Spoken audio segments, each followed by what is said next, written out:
Moving on, the Lucknow office of the BJP is buzzing with activity today when nominations for the post of state BJP president will be filed.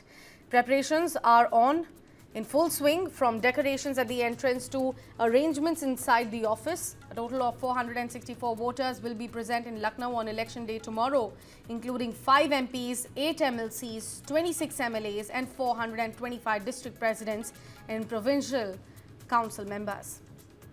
Sources confirm that the new UP BJP president will be from the OBC category, with preference for leaders from the Gurmi community. The frontrunner for the post is Union Minister of State for Finance, Pankaj Chaudhary, who is arriving in Lucknow from Delhi today, along with BJP National General Secretary and UP election observer Vinod Tawde. A ground report from my colleague Vipin Chaube up next. Take a look. Uttar Pradesh में BJP का अगला चेहरा कौन होगा, इसका इंतजार एक लंबे अरसे से किया जा रहा था और वो इंतजार अब खत्म होने जा रहा है। यानी आज नामांकन किया जाएगा अध्यक्ष पद के लिए और उसकी तैयारियां पार्टी मुख्यालय लखनऊ में दिखती हुई नजर आ रही हैं। फूलों से गेट को सजाया जा रहा है और बड़े बड़े गमले इस तरह की गाड़ियों में देखिए रख कर लाया जा रहा है और पार्टी मुख्यालय को सजाया जा रहा है, क्योंकि आज जो भी चेहरा होगा जिसे नामांकन करना होगा वो आ रहा है। और इस चुनाव के लिए जो पर्यवेक्षक बनाए गए हैं, जो पदाधिकारी नियुक्त किए गए हैं, उसमें विनोद तावड़े, पीयूष गोयल भी हैं, वो भी यहाँ पर पहुंच रहे हैं और तैयारियां पार्टी मुख्यालय में चल रही है। माना जा रहा है कि केंद्रीय वित्त राज्य मंत्री, जो उत्तर प्रदेश के महाराजगंज से लोकसभा सांसद भी हैं, लंबा अनुभव है, कुर्मी बिरादरी से आते हैं, उनके नाम पर मुहर लगने की संभावना है।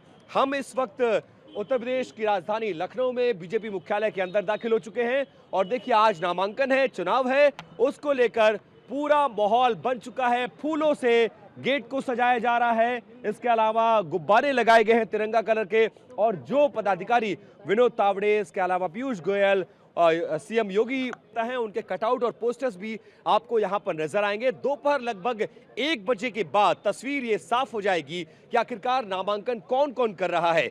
इकलौता व्यक्ति अगर नामांकन करेगा तो ये चुनाव निर्विरोध हो जाएगा और तैयारियां चल रही हैं। कुछ प्रवक्ता मुझे नजर आ रहे हैं यहाँ पर, हीरो वाजपेयी जो कि एक लंबे अरसे से बीजेपी के साथ जुड़े हुए हैं। सर, तैयारियां मुझे लग रहा है फूल सजाए जा रहे हैं, गुब्बारे लगाए जा रहे हैं और तो और लगभग दोपहर 1 बजे तक उस चेहरे से पर्दा हट जाएगा जिसका इंतजार यूपी बीजेपी लंबे अरसे से कर रही है। क्या कुछ कहना चाहेंगे? देखिए, भारतीय जनता पार्टी एक कैडर बेस्ड लोकतांत्रिक पार्टी है। यहाँ चुनाव प्रक्रिया चलती है, काफी लंबे समय से तमाम चुनाव होते हुए देखते हैं।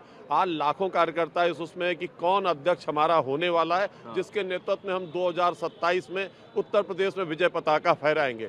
लगता है लोगों का धैर्य घट रहा है और समय भी धीरे धीरे घट रहा है। वो चेहरा शीघ्र ही सामने आएगा और तैयारियां तो देखिए हमेशा अभूतपूर्व होती है। भारतीय जनता पार्टी सत्ता में हो या ना हो, इस लोकतंत्र के त्योहार को हमेशा पूरे जोरों शोरों से मनाती है। एक चीज ये कहा जा रहा है कि चुनाव होगा कि नहीं, अगर एक व्यक्ति नामांकन करता है तो फिर मतदान नहीं होगा, तो ऐसे में संभावना क्या है? देखिए, संभावनाओं का ही खेल राजनीति है। इंतजार करिए और इंतजार का फल सब सामने आएगा। हमें पिछले कुछ चुनाव से जब भी नामांकन हुआ, कभी 2 नामांकन हुए हैं, ऐसा नहीं है कि 2 नामांकन, लेकिन आपसी सहमति से ही निर्णय हुआ है। एक जनसंघ काल में एक बार चुनाव हुआ था जहां मतों की गिनती भी हुई थी, कोई जीता था, कोई हारा था। ये लेकिन अब वो प्रक्रिया अब काफी लंबे समय दूर जा चुकी है। भारतीय जनता पार्टी के कार्यकाल में जो लंबा समय चल रहा है उसमें सहमति बन जाती है।